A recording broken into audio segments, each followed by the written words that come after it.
right. Welcome back. This is First and Faloney. I'm Donovan Faloney, of course, always with my buddy Andrew. How you doing, Andrew? What's going on, dude? Not much, man, but I just want to give a quick welcome back to First and Faloney here. As I said before, we are a college football podcast from the eyes of two friends, football.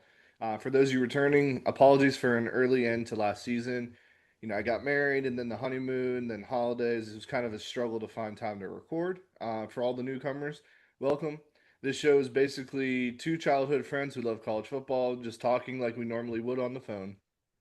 We're not insiders, we're not professionals, but we do love the game, and we do consider ourselves armchair experts of sorts. New for this year, though, we are going to change the format up just a tiny bit. We're going to go into four quarters. More of that here. The first quarter is going to be more general news of the week. Uh, Quarter two will be reactions from last week. Quarter three will be fan questions or common questions that are in the media. Game picks and gambling picks as well. As always, we love the interaction from our fans on Instagram, TikTok, and YouTube. Uh, Comments, questions, concerns, or corrections. Always trying to get better here as well. Um, but before we get going here, or let's go ahead and get going here. Starting quarter one, this week's going to be a little bit different. We're going to break it up because it is week zero. There aren't many games and news to talk about. So we are going to talk call it or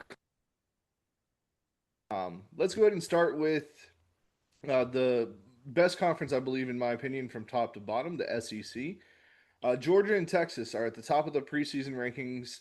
Out of Florida, South Carolina, LSU, Texas A&M, and Alabama, who is the next up, Andrew?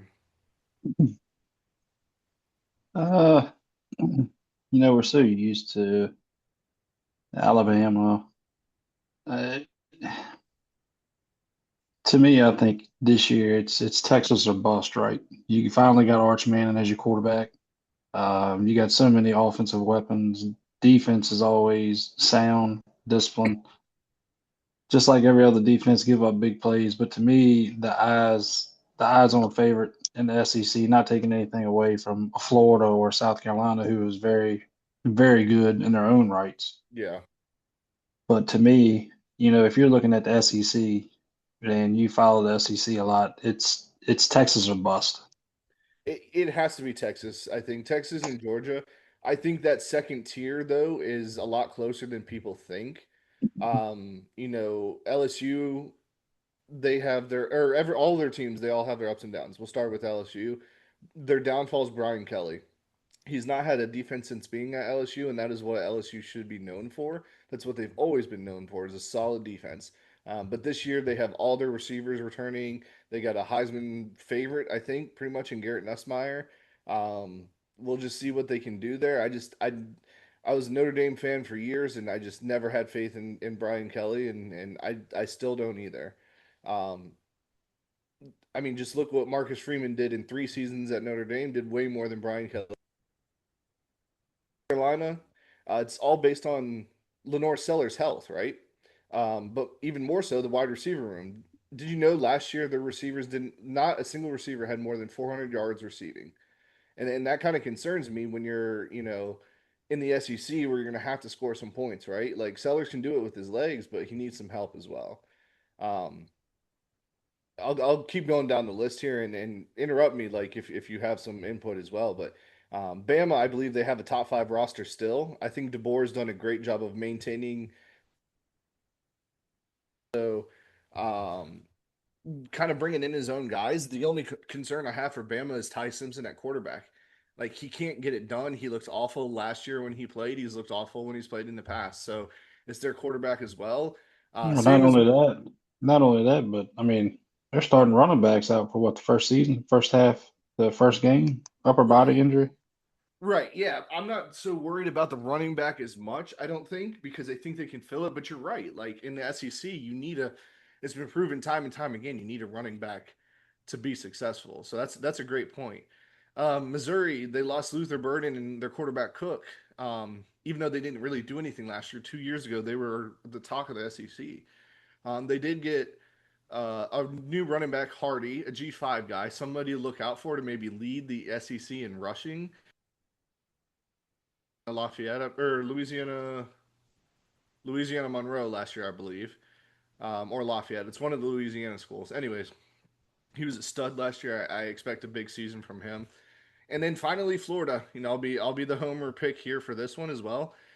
This is the best roster Billy Napier's ever seen, and I think it's this year or bust for Napier. Even though they have the hardest schedule in college football once again, um, they have the number one offensive line. They have a top five defensive line. They have probably a top 10 linebacker core and just defense in general.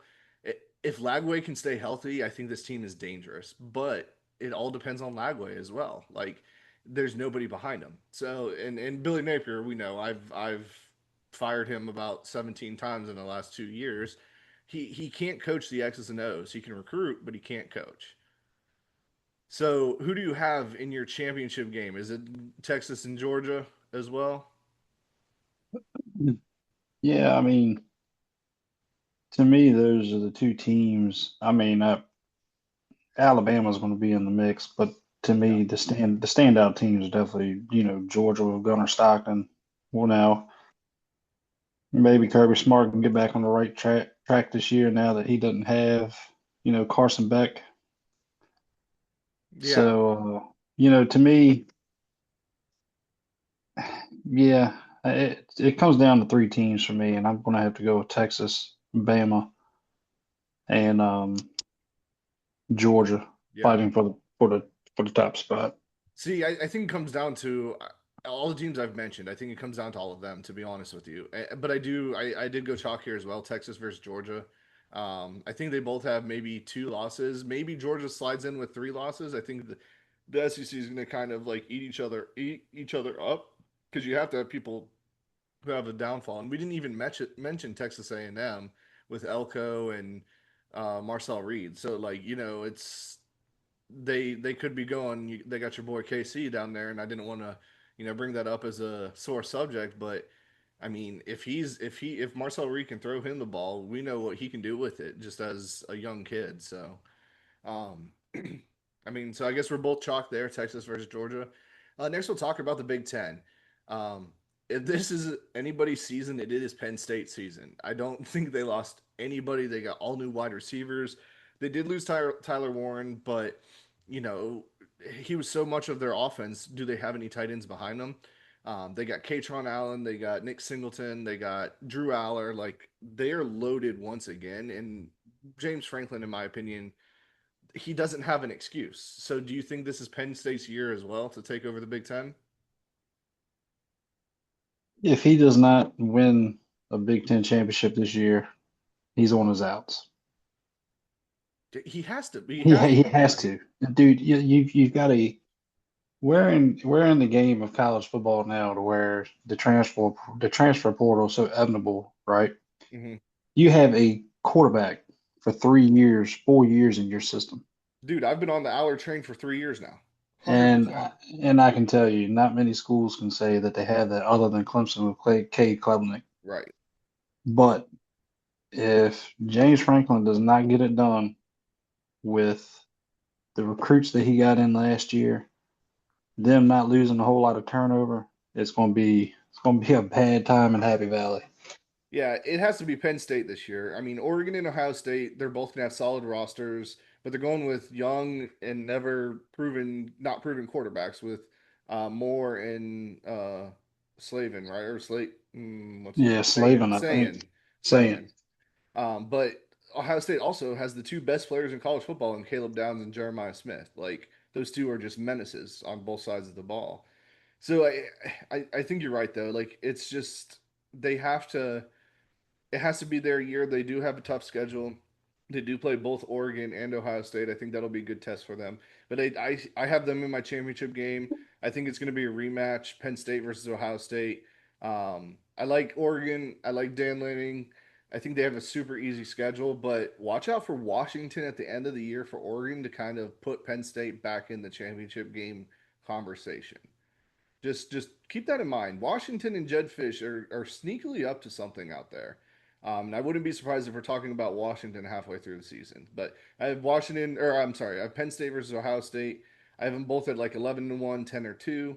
I have Ohio State winning the first match, but then Penn State I have winning the championship game. Yeah, I had Penn State and Ohio State. Yeah, I mean, I could see Oregon in there. Their schedule is easy, but like I said, I think that Washington game, people, Washington's surprised some people this year. Let's go ahead and move on to probably one of the most down conferences this year, the ACC. 3 years for this year, right? They've done it the traditional way of recruiting and keeping their players and developing them. Um, I think Dabo's still a top five coach. I think they have a great offensive coordinator, defensive coordinator, and then Cade Klubnik's the guy. Um, so I mean, let's just be honest. We're both picking Clemson for our championship game. But who in your opinion is going to fight for that second spot, or is there one clear person, two, or is there just it could be anybody afterwards? I don't know, man. I mean, Clemson is the odds-on favorite. I mean, you can look at any sports book you want to look in. They're pretty much guaranteed, right? Yeah, If I had to pick a team, man, you might think I'm crazy. I kind of want to go with Georgia Tech. yeah. Their schedule's easy, and Haynes King's Yeah, a dog. typically, the past couple of years you would hang with maybe a Louisville, last year with SMU, but I feel like SMU lost a lot. Yeah, They do get the quarterback, their starting quarterback back, that came Jennings. on middle of the Jennings that came on in the middle of the year. But if you notice when he started to play tougher defenses, he Penn just State couldn't. smoked them. Yeah. So to me, I like Georgia Tech's coach. They got a pretty good freaking defense as well. Uh, I, I know a lot of people would probably say Miami, but I can't trust Carson Beck. I can't trust Cristobal in that defense either. No. So I'm gonna go. I believe this year I'm gonna have to go with Clemson and Georgia Tech as far as the ACC. Dude, we're on the same page. I have Clemson, Georgia Tech as well. Speak on Miami real quick. Carson Beck, I think, is there just for the money at this point. To save one more year. I think if he didn't get hurt last year, he probably would have been in the NFL draft. I don't think he's a bad quarterback. I think Georgia let him down last year. But I also think he let himself down too. When he plays good defenses, he kind of crumbles. As well. And then Miami lost all of their wide receivers and tight ends and running backs. So like they have all new weapons. So I don't trust that. They did improve on the defensive back side, but I still think they're going to give up 25, 30 points a game. Like I don't foresee them. I'm with you, but I'm just saying if Miami would have still have, the big time tight end they had, and then what was his name, Xavier Restrepo. Yeah. You know what I'm saying? Yeah, I just can't trust them at this point here. And like you said, Georgia Tech, I think that's partially their schedule. They're going to have the Indiana treatment I think this year. To where uh hold on one second.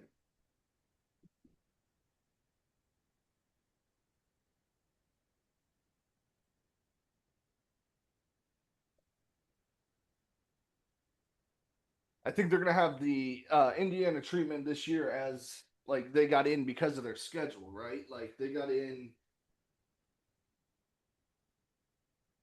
Tech goes, 9-3, 10-2 here. Um, I can see them, kind of making that comeback there as well. Uh,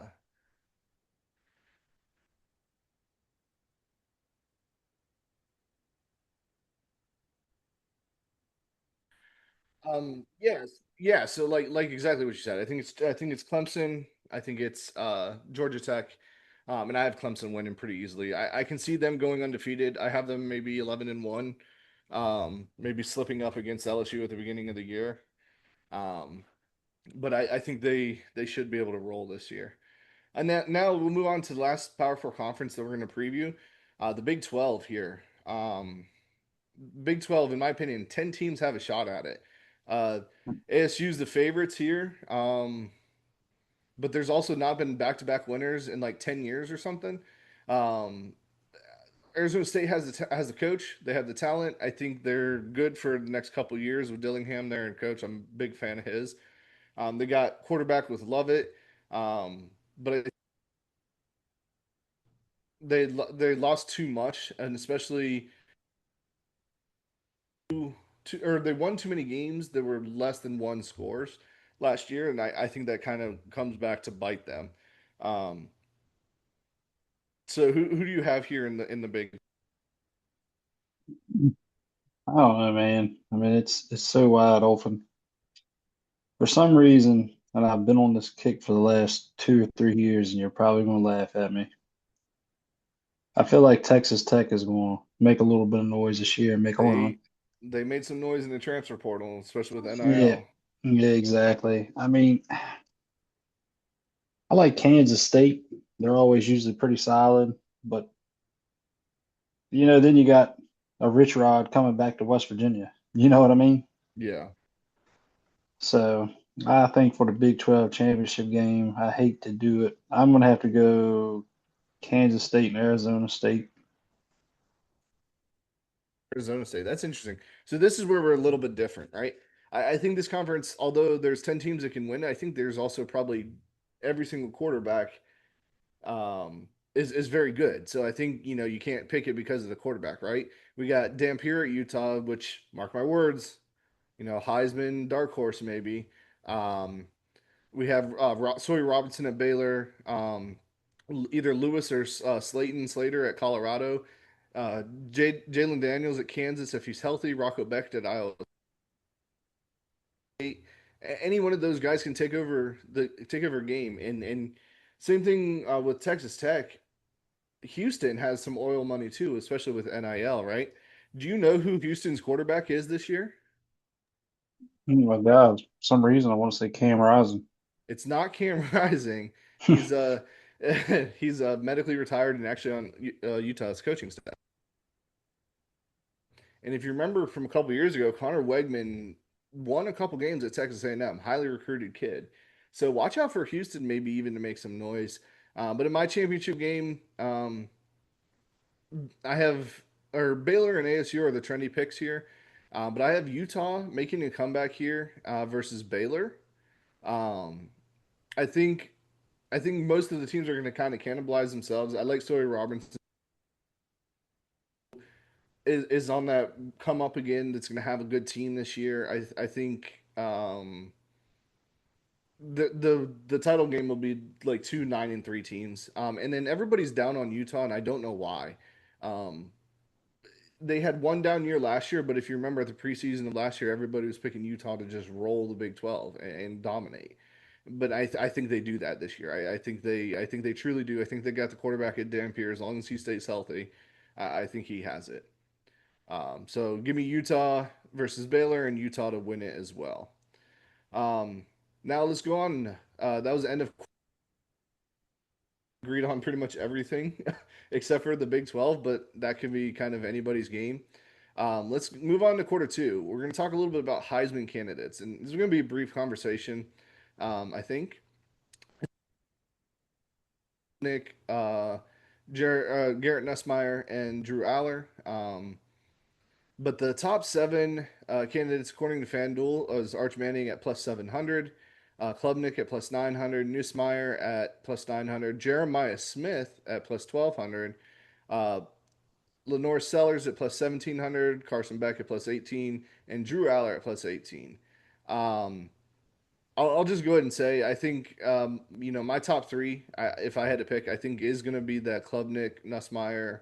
I'm not going to go Aller. I'm going to put Arch Manning there because I think New York wants to have a big name in there. I think Texas will be in it throughout. As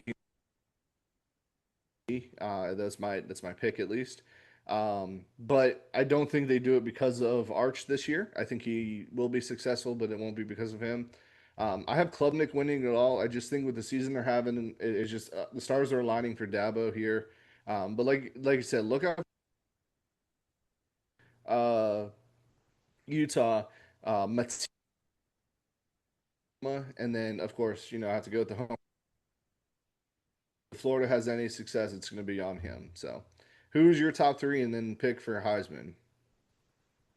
So I went with uh, obviously Arch Manning, Drew Aller, and I was kind of in between with Nussmeier and Klubnik, but due to the scheduling, I got to go with Klubnik. I think he's got a little bit of an advantage on Nussmeier. I'm not saying Nussmeier is not a good quarterback. He plays some pretty good defenses, but I just, Yeah, to me, Brian Kelly just he doesn't seem to have that team to a Dabo Sweeney team that's when they are competing, they compete for a championship, unlike the last few years, as far as Clemson being a down team. He's got plenty of weapons down there at LSU, but I'm telling you, man, I think this year is Klubnik's year. So I'm gonna yep, go with Arch, Aller, and Klubnik. yeah, same. Oh, you said Aller. Okay, that's interesting here. I mean, I wouldn't mind seeing Jeremiah Smith there, but I think they're going to be double, triple covering, especially with a young quarterback there. He's still just an amazing prospect, but no running backs or wide receivers this year. They're going to go back to being a quarterback award. Let's go ahead and hop into quarter three here. I did create a college football playoff bracket, and that will be posted on our First and Faloney Instagram page. So if you want to see the bracket all played out, go to the page and but we'll go ahead and talk about it as well. I'll give you my seeds in order, and then I'll say the games and then kind of get your reaction. So we'll go top four seeds. I have Penn State 1, Texas 2, Georgia 3, and Ohio State 4. I have Clemson at 5, and the reason why I don't have them in the top four, even though I think they're going to go like 11, because the Big Ten and the SEC will throw a fit if they do not have two teams that have two bye weeks. Um, at 7, Notre Dame. 8, I have Utah, the only Pac or Big 12 school. 9, I have Alabama. 10, I have the Florida Gators. 11, I have the Nebraska Cornhuskers. I think their schedule is going to line up to where they're going to go 9-3, 10-2. Dylan Raiola and the boy Matt Rule, year three.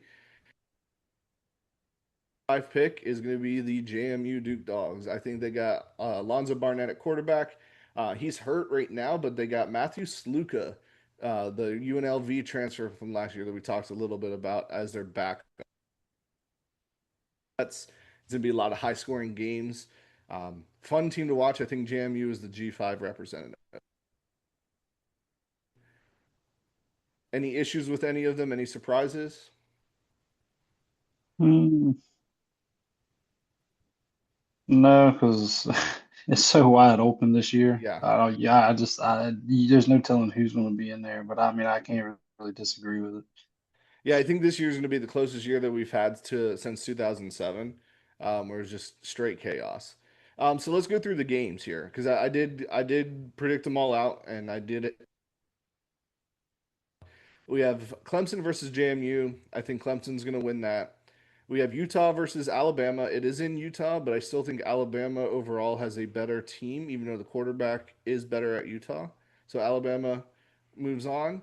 Nebraska versus Oregon. Nebraska, great story. They're not going to go into Oregon and win. Give me Oregon there. And then Florida versus Notre Dame. This is the upset pick that I have here. And it's based on the quarterback. CJ Carr versus DJ Lagway. If they're both healthy, give me DJ Lagway. Although Notre Dame has a probably equivalent team across the board, and it would be a home game. Lagway just has that special something, and he started last year versus a quarterback battle that just ended yesterday for Notre Dame. Um, any issues with any of those? No, but when you say CJ Carr, it always brings me back to his grandpa, Lloyd Carr, coach from Michigan with Denard Yeah. Robinson and all them for those years. So I really do hope he does pretty good. No, I think he's going to do great, and they have a great wide receiver core. I just think that if it took him this long to actually win the job, I just worry that they're not going to give him the full playbook this year and maybe wait till next year. So in round two, we have Ohio State versus Clemson. This one, I think it's going to be a close game. It'll be in the shoe. But I think Dabo has some special magic this year with his team. And if Klubnik is going to be as good as everybody says he is, and how I think he's going to probably win the Heisman, um, I think they go on there. Alabama versus Penn State. I think Penn State has to win this one. A December game. I think it'll be either December 31st or January 1st game in Nittany or Happy there. It's going to be too cold for the Alabama players. Georgia versus Oregon. I have Georgia winning. I think Kirby has a chip on his shoulder from last year. Um, and then Texas versus Florida. It's a rematch from earlier this year. Unfortunately, I think Texas will win this one. I think Texas they kind of have a chip on their shoulder too. So my final four is Clemson versus Penn State, Georgia versus Texas. I have Penn State beating Clemson and Texas beating Georgia to have Penn State versus Texas in the final. Now, last Ohio State versus Georgia, and I had Georgia winning. So if any, if tradition continues, Texas is going to win the national championship. But it has to be Penn State this year. It just has to. Like if it is, I'm never gonna cheer or like I'm never gonna be on Penn State again. I've been on Aller for 3 years.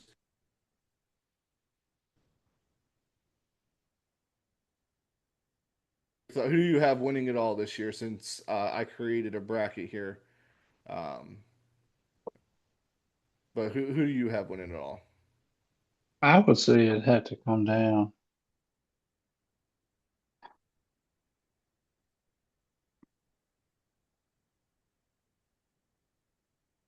To me, probably would have to go with Sark in Texas. Texas, yeah. Yeah. I think Texas Georgia might be the final next year, but we'll see. That's banking a lot on Arch Manning. It's good, but I don't know. All right, well, let's go ahead and wrap up this shorter episode this week. We'll go into fourth quarter here. We have some game picks. We only have 3 games this week. Typically, we do 10. Next week, we'll probably do a little bit more since it is week one. But let's go on through um, the worst. Kansas. Kansas is actually playing in their home stadium this year. Jalen Daniels is back. What are your thoughts on this game before we give our picks? Fresno State newly into the Pac-12 this year as well. I got to go Kansas. I feel like Jaden Daniels, if he's healthy, he's really fun to watch. So I'm Yep. definitely going with Kansas. For Kansas, I agree as well. I think it's probably smart to kind of take that um, as well. Take that bet. Even Kansas uh, minus 13.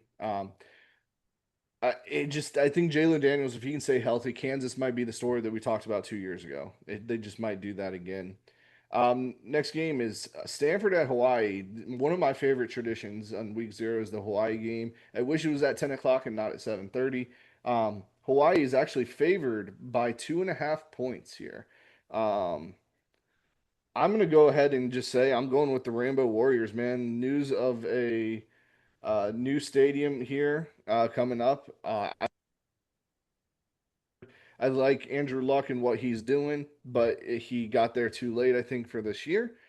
Give me Hawaii as well, and then give me Hawaii in the points too, minus 2.5. Yeah, I'm going with Hawaii. Stanford's not back to where they used to be with the old days. They struggled mightily last year, so I'm going to go with Hawaii in this one. All right, so we're both on Kansas, we're both on Hawaii. Um, Next game here, and probably the best game of the Farmageddon. Iowa State versus Kansas State, two top Big 12 teams, chance to be in the finals. Big implications in the Big 12 this year. Kansas State is favored by 3. It is over in Ireland, so it is a European game. Um, who you got here? Kansas State's favored by 3. You go with Rocco Beckton and boys, or you're going to go back with Avery Johnson? I don't know. Kansas State lost late November against Iowa State by 8.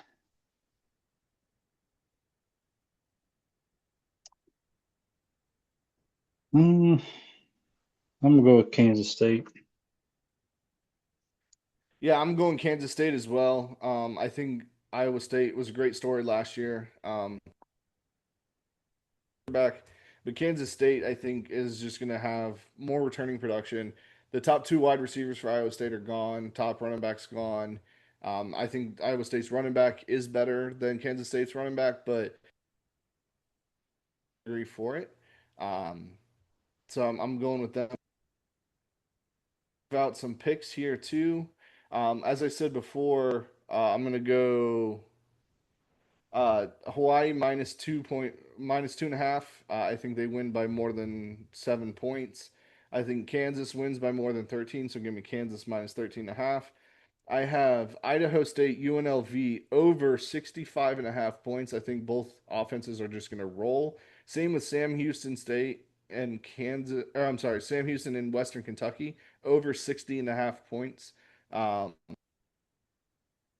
Scoring games, no defense played there.